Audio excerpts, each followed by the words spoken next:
Hello नमस्ते हजुरलाई स्वागत छ मेरो अर्को भिडियोमा। आज चाहिँ मैले लिएर आएकी छु च्याउको रेसिपी। यो चाहिँ घरमा पाइने च्याउ होइन, यो चाहिँ वनबाट खोजेर ल्याएको च्याउ हो। यो चाहिँ सल्ले च्याउ भनिन्छ। अनि यसलाई चाहिँ आज मैले बनाएर हजुरको सामु सेयर गर्छु भनेर आएँ। अनि सुरुमा चाहिँ पखालेर एकदम मजाले हेरेर बन्न पाइने च्याउ भएकाले किराकाटीहरू आएको हुन्छ, त्यही भएर राम्रोसँग बनाउने।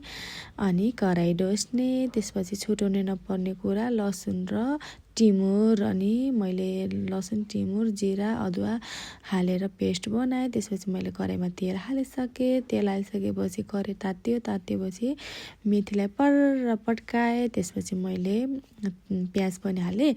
प्याज चाहिँ भुट्ने, ब्राउन कलर नआउँदासम्म भुट्ने। त्यसो ब्राउन कलर हालिसकेपछि बेसार हाल्ने। बेसार हालिसकेपछि अघि नराखेको तयार पारेको मेरो पकाउन नि यति लाग्दो, यति माया लाग्दछ नि, के गर्ने, पकाएर खानै पर्यो। त्यसपछि त्यो रेडी भएको च्याउलाई हाल्ने। हालिसकेपछि त्यसलाई मजाले चलाउने।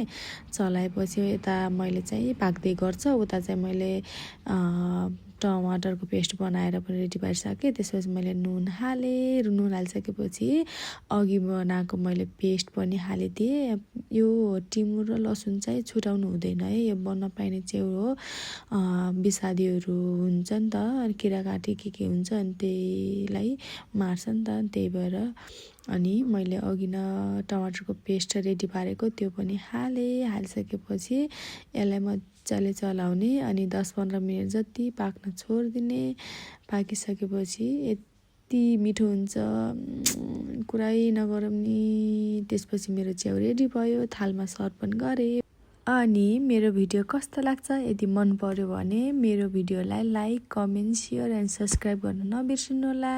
यति भन्दै म छुटिन चाहन्छु। Bye, see you.